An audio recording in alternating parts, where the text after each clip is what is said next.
Hey everyone, welcome back to another episode of Easy Conversations podcast, a podcast about having easy conversations.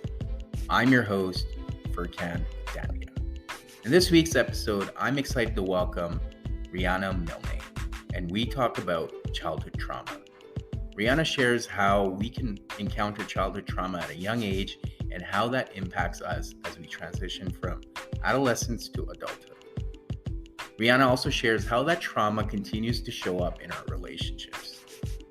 We explore what people can do to overcome the trauma we carry for most of our lives and how we can make transformative changes. As someone who works with people in healing childhood trauma, I found this conversation with Riana extremely enlightening and eye-opening. Coach Riana Milne was featured in the March 14th, 2023 Influencer Daily, selected as one of the top coaches to follow in 2022 by Wealth Insider magazine. She's also been featured in Forbes magazine and Business Success magazine in 2023.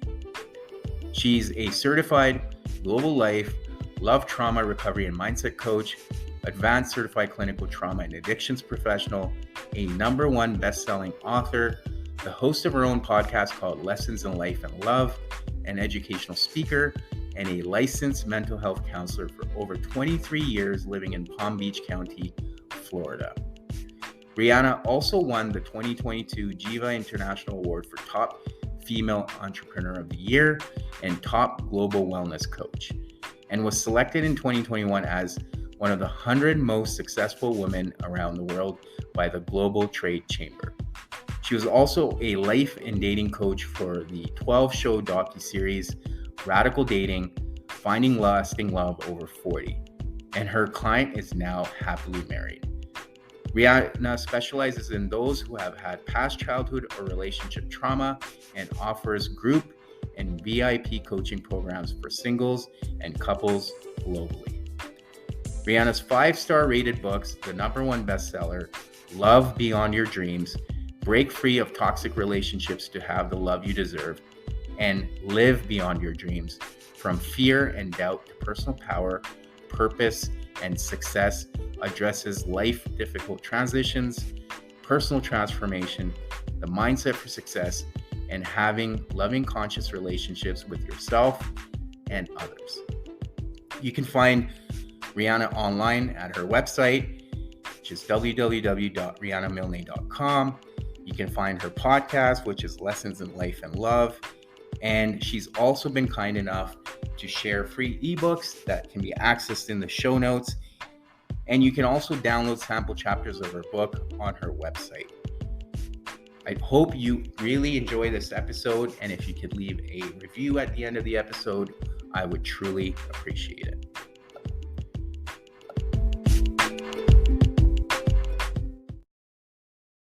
All right, Riana, welcome to the Easy Conversations podcast. Thank you for joining me today. I'm really grateful for you taking the time and wanting to have this conversation with me today. But before we get started, I want to give you an opportunity to introduce yourself to the listeners and let us know a little bit about what it is that you do. Okay, sure. Thank you. Thanks for having me today. My name's Riana Milne. I am a global certified life, love, trauma recovery, and mindset coach, #1 best-selling author, podcast host of my show, Lessons in Life and Love. And I help people, men and women, ages 16 to 76, to heal from past childhood and love relationship trauma, to go on to create the life they desire and have the love that they deserve. Yeah, well, thank you for thank you for sharing that. I mean, you're doing a lot of important work, and I think what resonated for me based on your work was the whole aspect of helping people heal through their childhood trauma, because that's something I focus on as well in the work I do. And it's so important because I believe if those incidents from our past haven't been dealt with or brought to our awareness, they continue to repeat themselves in our adult life or in many situations in our life. And I also believe that they also prevent us from truly reaching our potential. And that's kind of what I'd like to share with the people I work with as well. What are your No, it's thoughts on that? absolutely true. Yeah. Yeah. And most people don't know that that is what's holding them back. Correct.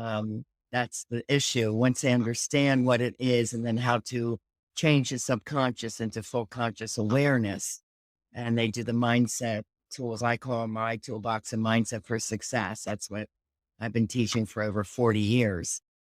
Not only to people that come to me for coaching, but when I Right. was a model and talent agent as well. People want to be singers, models, actors, dancers. Well, how do you go from I want to be in the dream to actually doing it and being successful? And that takes mindset because there's a lot of fears and doubts when it comes to performing or, getting on stage or singing and feeling I can do this. That is Right. all mindset. So it's a childhood trauma piece that holds the mindset from being its best self. Yeah, yeah, for sure. And just, I mean, for me, I'm always curious to hear people's journeys. Like, what allowed you or motivated you to want to shift from being an agency individual to now doing coaching and helping people directly? Well, we have to go further back, actually, Okay. to age 16, All right. when my very young best buddy, best friend was killed by a drunk driver. His name's Michael.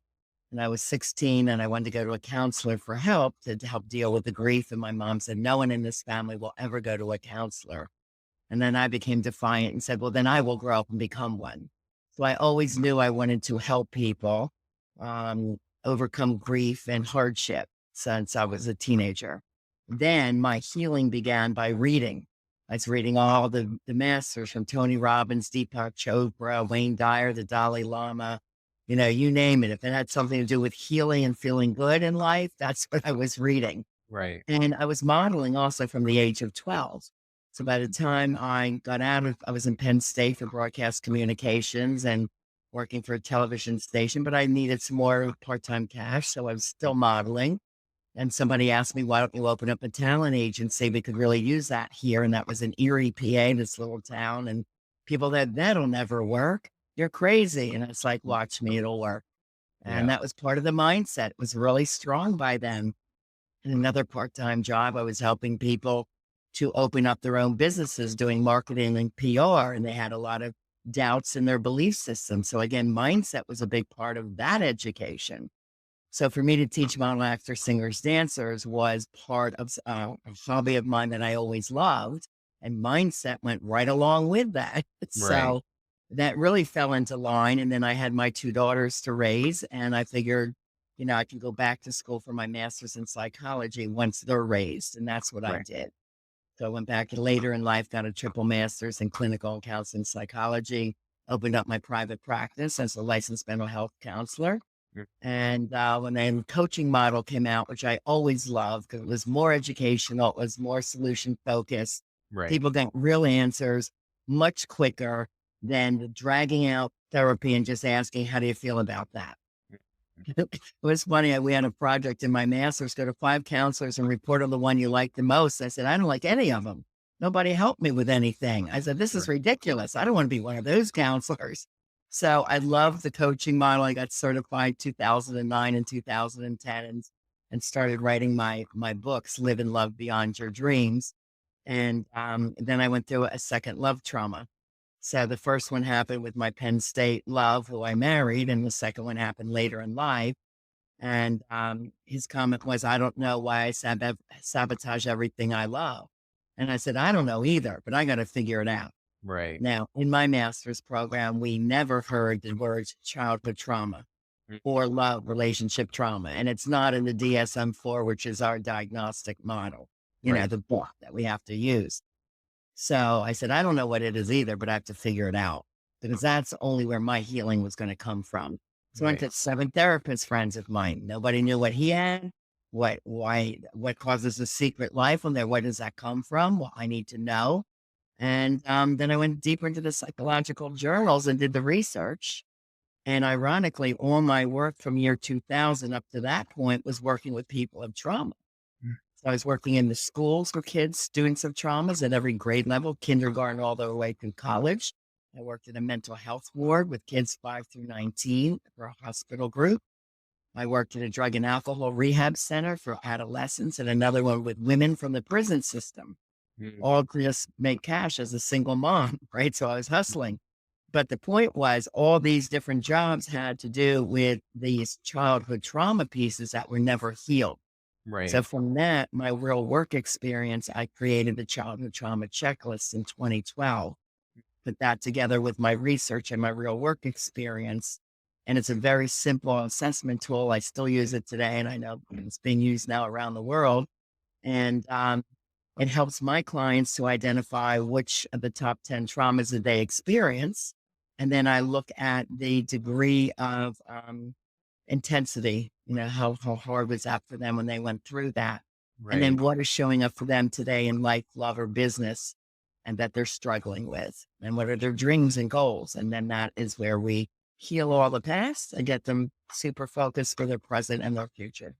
Right. Right. Well, thank you for sharing all that. And you kind of stayed true to your dream of becoming a counselor and Yeah. achieved it in the end. So that's amazing.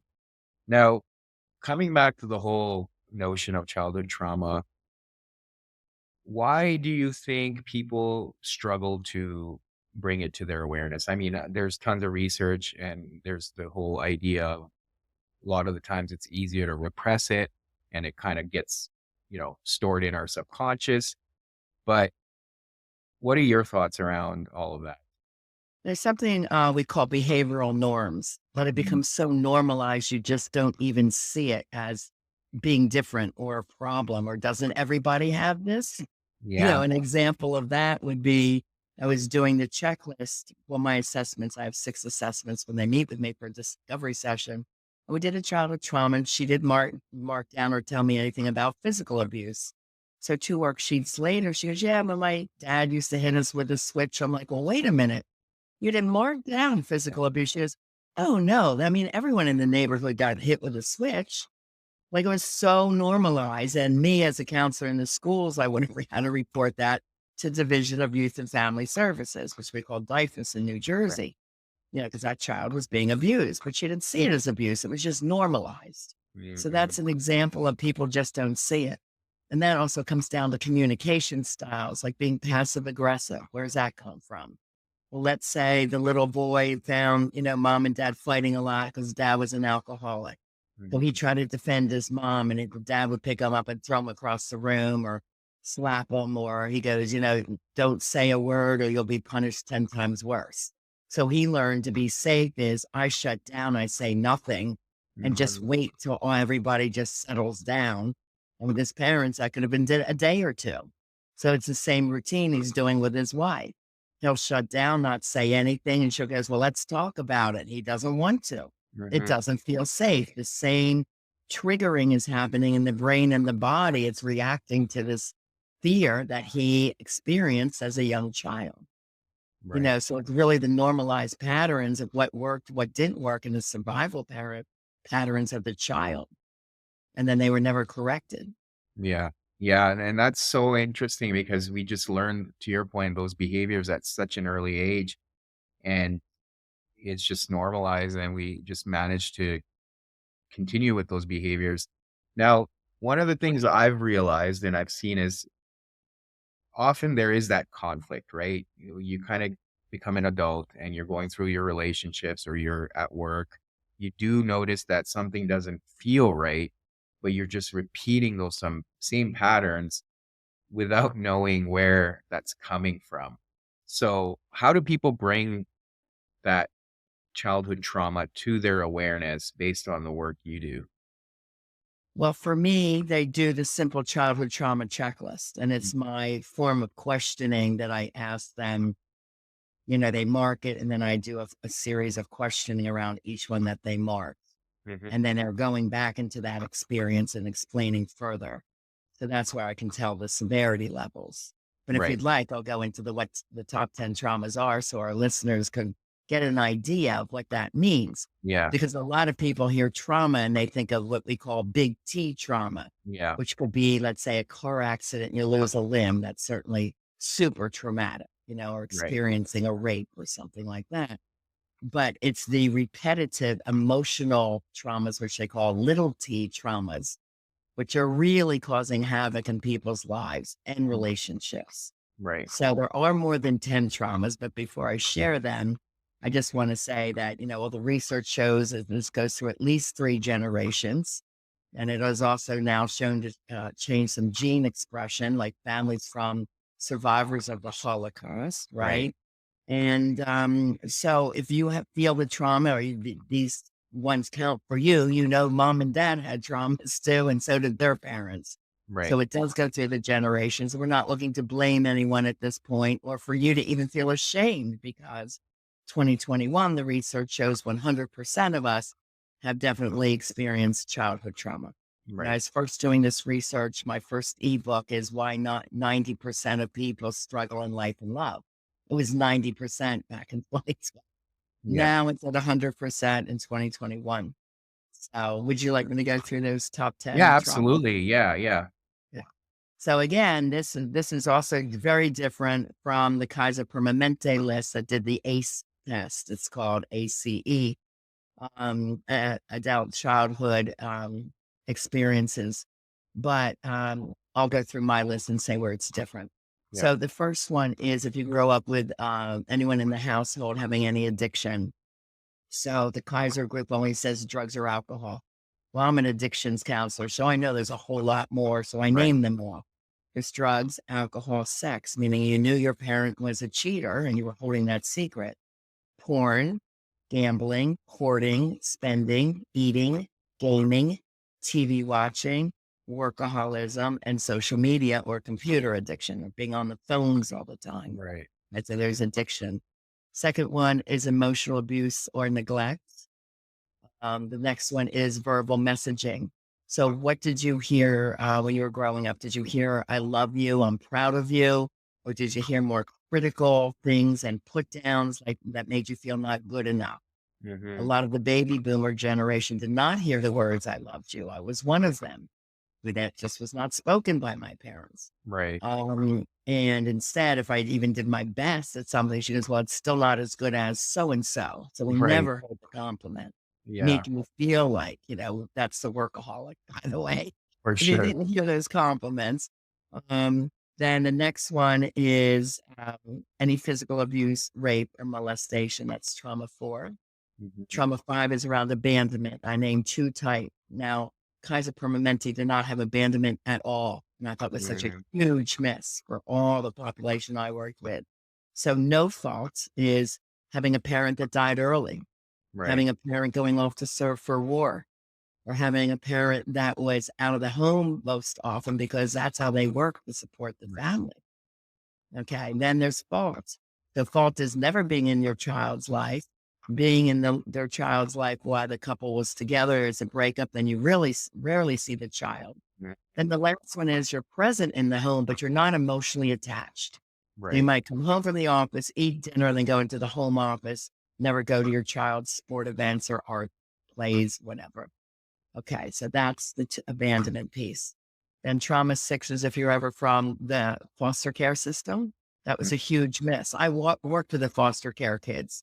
I knew how much childhood trauma they had. I'm like, how could they miss these kids? Right. So Yeah. the foster care kids that were adopted or had to go live in other people's homes because their parents couldn't afford to keep them in their home.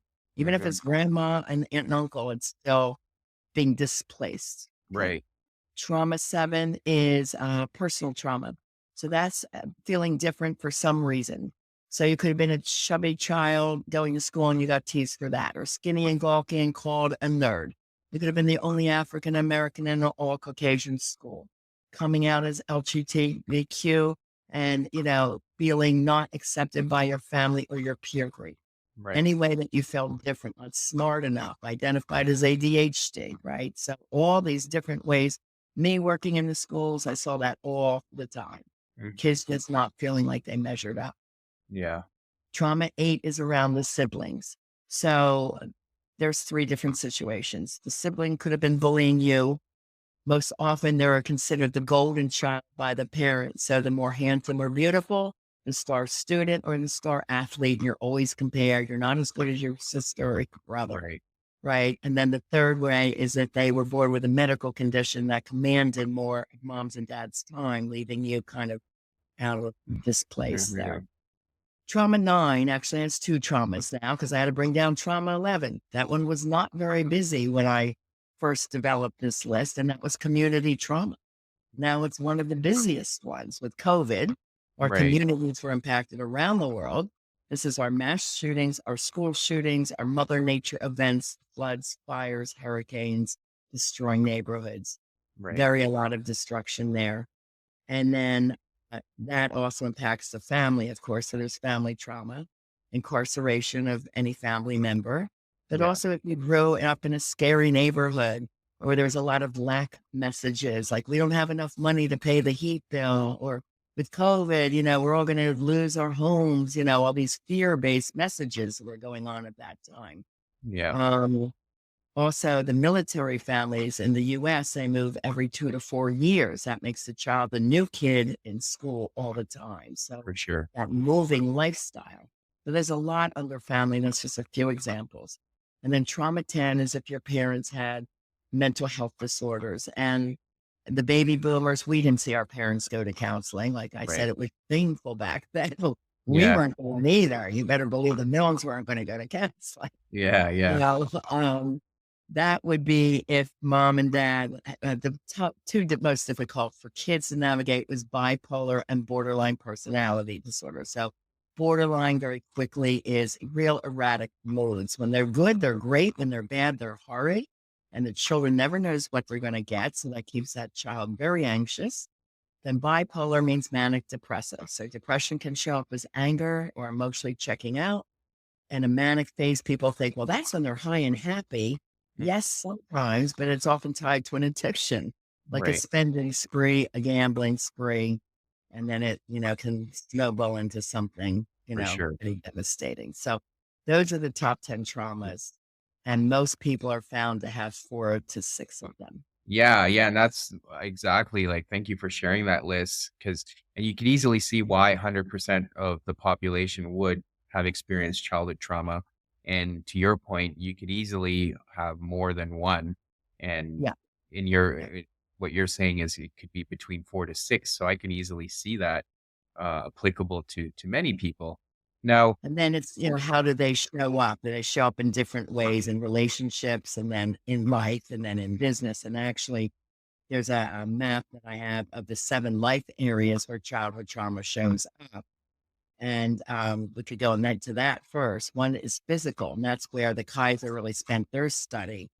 So with 17,000 people, they were seeing people with unhealed childhood trauma had earlier death, mhm, sleep disorders, eating disorders, irritable bowel syndrome, immune dysfunction like fibromyalgia, Epstein-Barr virus, cardiovascular disease, these kinds of things. right, Definitely an emotional component where there's difficulty, controlling the emotions, can't cope very well, have a lot of shame and guilt around things, excessive worry, high yeah, anxiety, feelings of hopelessness, and then in relationships, attachment problems, right, uh, low trust of themselves or their partner, poor social interactions sometimes, getting into these cycles of abuse and neglect constantly.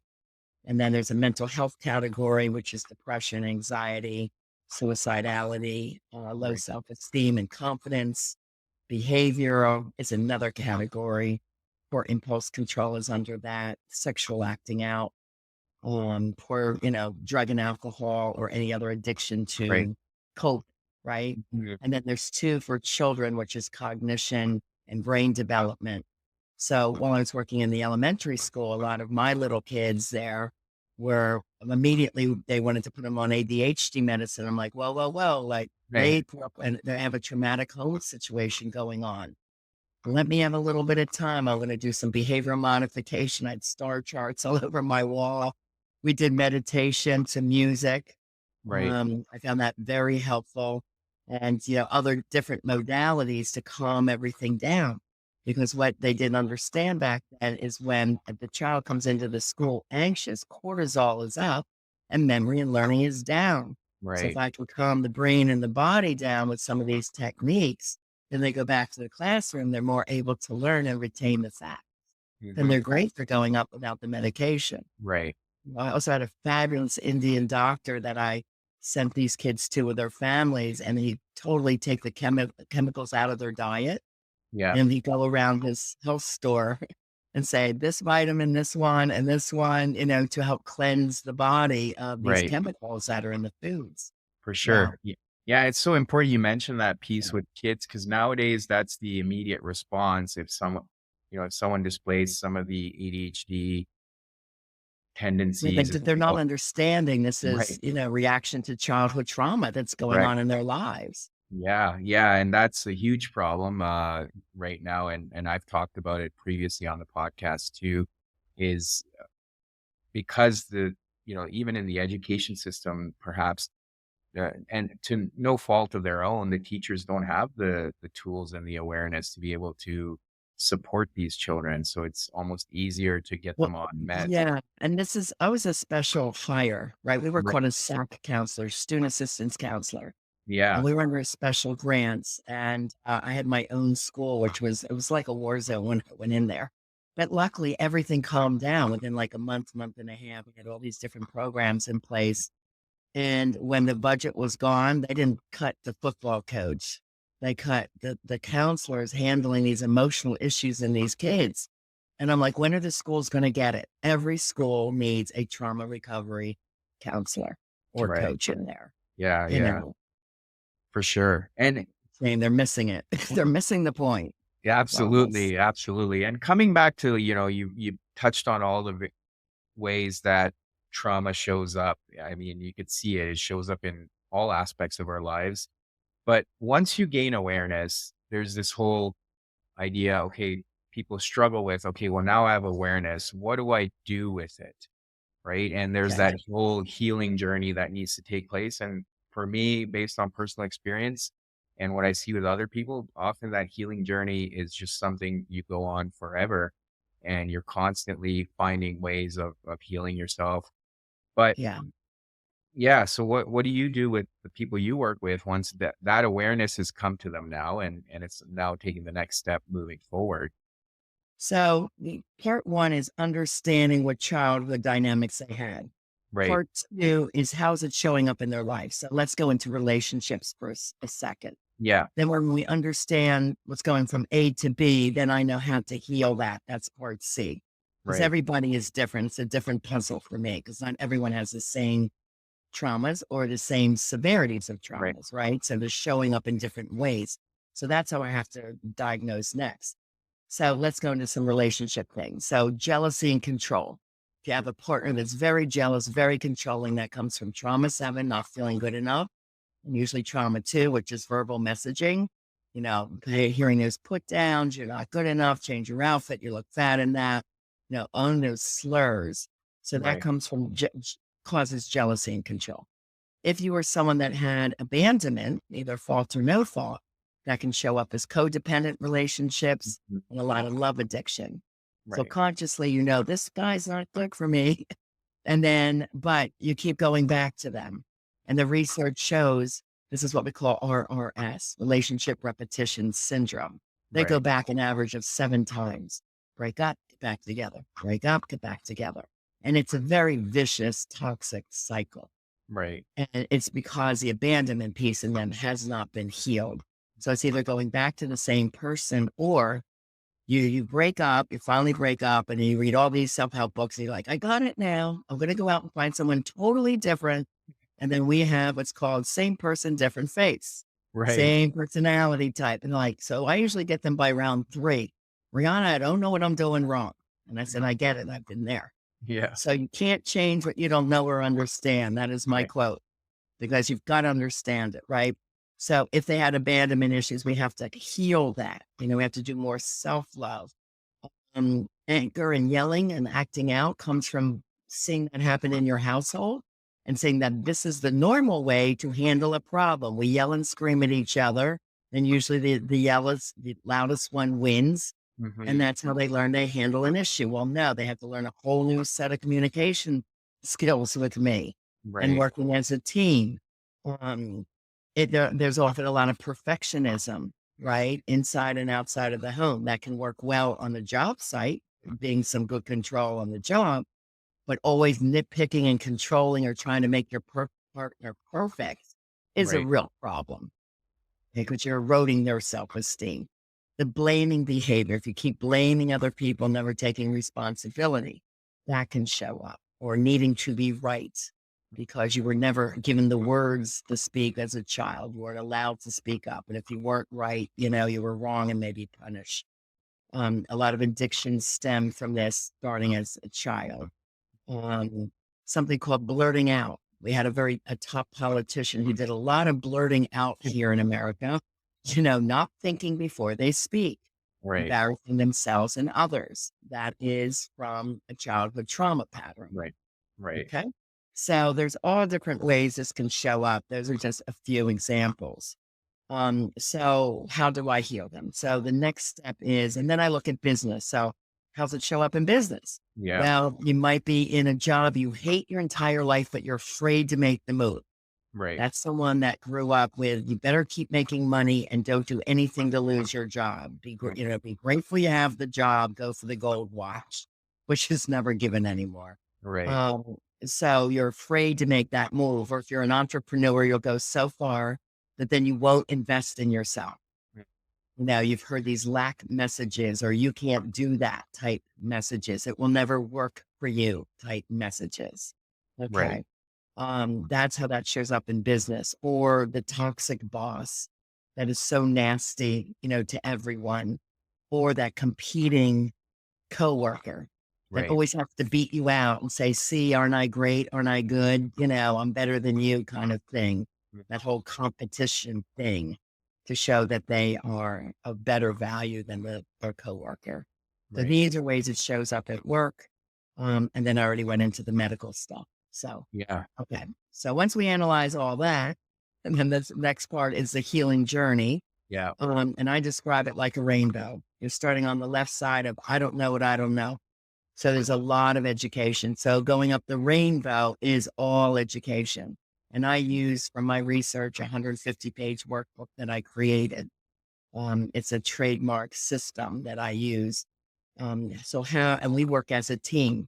So how they fill out their worksheet and give it back to me, I can see those answers, and then I know how to specifically help them back. Right. So this goes on for a period of time. Now, I'm also what's called a CCTP Advanced Level 2, which is Certified Clinical Trauma Professional. I have a whole lot of tools in that toolbox Right. that I pull out, a lot of mindset work. I also use vitamin therapy. We do meditation, but it's all holistic, mind, body, spirit. There Right. is a faith-based component to this because you have to have faith that your life can change and will change Mm. if you do these techniques. There's For a sure. lot of practice because we are rewriting the subconscious to make you now fully consciously aware. Mm. So there's a lot that go into it, and it's like a step at a time using the worksheet. So that's how we break it down. There's goal setting. What do you want in your life that you don't have now? We Right. look at that and so forth. So there's a lot of different techniques that I use. Yeah. Yeah. No, and for sure. Thank you for expanding on that. And there's the biggest thing to take out of there is that no matter how you approach it, there needs to be a lot of work that needs to take place. Right. Yeah, And this so is like often, I say, it's not a fluff course, no. Yeah. and but they love it because they start really feeling less anxious already between the vitamin therapy and the meditation within 7 to 10 days. So they're already feeling better. And then the mindset exercises, they start doing them from class one. So by week 2 and 3, they're starting to feel better. People are noticing them at work. Oh, you're happy. You look good today. Your energy is good. What are you doing different? So people notice really right away. But the Right. most important thing is the practice. And in real Yeah. life trauma work, they say if you can have your client for 6 months, that is ideal. So that is my chosen time to work with people from 4 to 6 months. Yeah. So that I can really make sure everything is set. And then it's not only the healing. Now we have to go on to the part 2 of the program, which is love. Okay, so if they didn't know how to love properly and didn't get those skills, which none of us really did as Right. children, most of us didn't have ideal families or parents Mhm. that we were watching their way of loving. So now what is the emotionally healthy, evolved, and conscious relationship? That's what they have to learn, what that looks like. Right. And how, if they're single, to go out there and look for a partner like that. Mhm. and express their feelings, which we call empowered communication, being able to speak up their wants, needs, desires. And then for the couple, I have to teach them those communication skills where they're starting now to work as a team. We have to heal partner A's trauma, partner B, and the relationship. So that part two is now getting them to communicate totally differently and with more love and compassion and friendship. So before, where they might have taken something personally because their partner walked in the door in a bad mood, not knowing he was criticized by the boss who sounded like his father. So he came out feeling less than. So now he's mad Yeah. at the world, but the wife says, oh, he's mad at me again. Now what did I do? So, Mhm. all that misperception, which we call false negative assumptions, that has to be all cleaned up. For sure. For There's a sure. lot of work to do. Yeah. Yeah, absolutely. And that's the biggest piece, right? I feel like often people want a quick fix solution, and that's seldom the case because you're dealing with something that's been buried deep for a really, really long time. And Yes. you're having to uncover it and come to terms with it.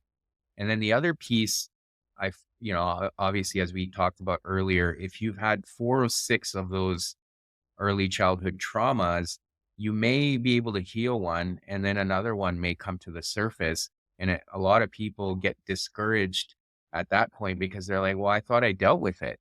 And, I, because there's could be 4 or 6 different sources of trauma, you may have to deal with each one We independently as do well. deal with all of them, but Yeah. the main key of what's happening is the mindset is off. The mindset is, which I call, you're either living in the dark side or in the light side of Yeah. life.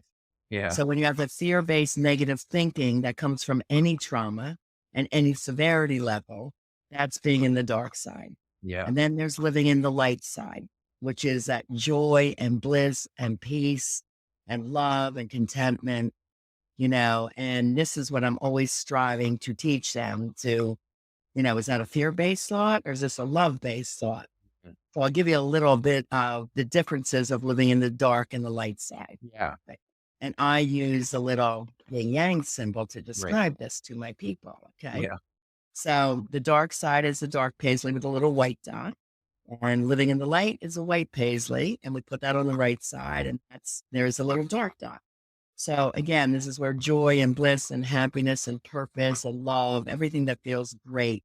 So the little black dot to our family represents challenges. And in Mm. Buddhism, they call us being in the world the earth school. We're Right. here to learn certain lessons, right? So Hmm. we expect challenges to come. This does not throw us off. And when it does, we're thinking, what can I do Right. to solve this problem? So let's use the example of COVID when people were told you have to stay in your house for 30 days. Oh my gosh, I'm going to lose my job. I won't have any money. It's all this negative fear-based thinking, right? My first thought is, oh my gosh, I have 30 days to get some more work done. Maybe I'll finish that book I'm working on.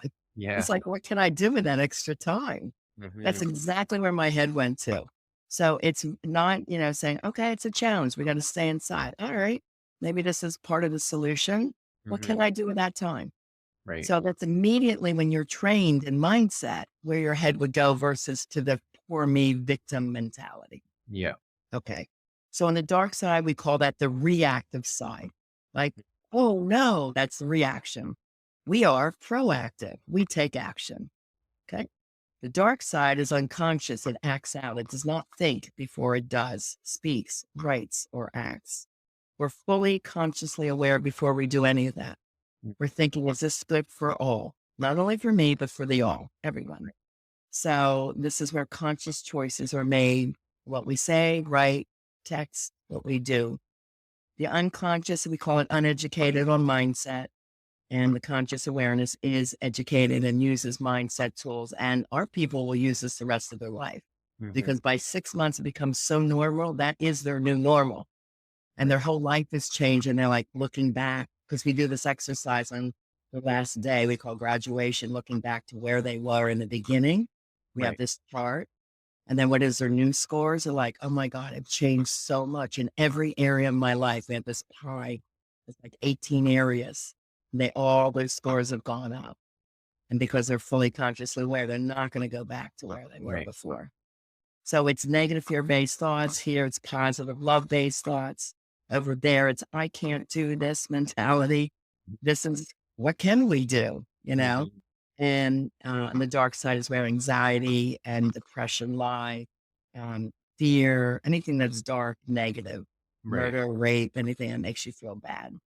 And here we have hope. It's very much based in spirituality, trust, that the universe has got us. Right. And on the left side, you feel stuck in life. You often say no to opportunities. We always say yes and go for what we think is going to serve us or our next adventure in life. So it keeps our life positive and exciting. And we reach a lot of accomplishments in our dreams because we're used to saying yes to ourselves and having Right. the faith to follow through. Yeah, no, and I appreciate that explanation. And that being in that dark side can also be, you know, revelatory, because then it means that there's something you need to work through and perhaps get shift into that light side. And that's something, I guess, you know, being proactive, that's important. Even if you've done your healing, always being aware of when you fall into that dark side and Yeah. maintaining some of those practices that you've talked about. That's a lifelong journey. That's when all their mindset tools, if they know that, I mean, we all will go through sad times if we lose a friend or something, Mhm. and then what can you do with that? Well, I can remember the good times. I can put a memorial out with plant a pretty tree and go and sit there and think of him. So it's always immediately, what can I do with that loss? Yeah. Or what can I do with this problem? Um, so you just get used to doing that, which is full conscious awareness and living. And not too many people live in conscious awareness, and it feels great when you do. Yeah, yeah, Yeah. absolutely, absolutely. But thank you, Rihanna. This is amazing, and I appreciate everything you covered. It's been very useful for me as well to kind of hear all of this, and I'm sure the listeners will gain a lot out of this knowledge too. But for listeners that do want to get a hold of you or find you, what are some ways they can do that? Sure. Well, the best place is to start at my website. It is my name, rianamilne.com. And on there is my free ebook, Have the Love You Deserve, right on the homepage. If you feel you want help and want to work with me, there is a really great promotional special going on for the discovery session. You sign up and work with me there. There's the first 60 pages of my books, Live and Love Beyond Your Dreams, free. You can download those. And the 4 free love tests are on there. And one is the childhood trauma checklist. So you can use all of that. And then my podcast is called Lessons in Life and Love with Coach Riana Milne. There's like 115 shows out. And my YouTube, I think I have 250 educational videos under Riana Milne. Great. I'll put all of that in the show notes. But thank you again for joining me. I really appreciate it. Thank you for having me. Nice being with you today. Thank you. Thank you for checking out this episode with Rihanna. As always, please leave a review or a comment in the comment section. I always love hearing from you. And please subscribe to the podcast if you already haven't done so. That's the best way to support the podcast. Thank you, and until next week.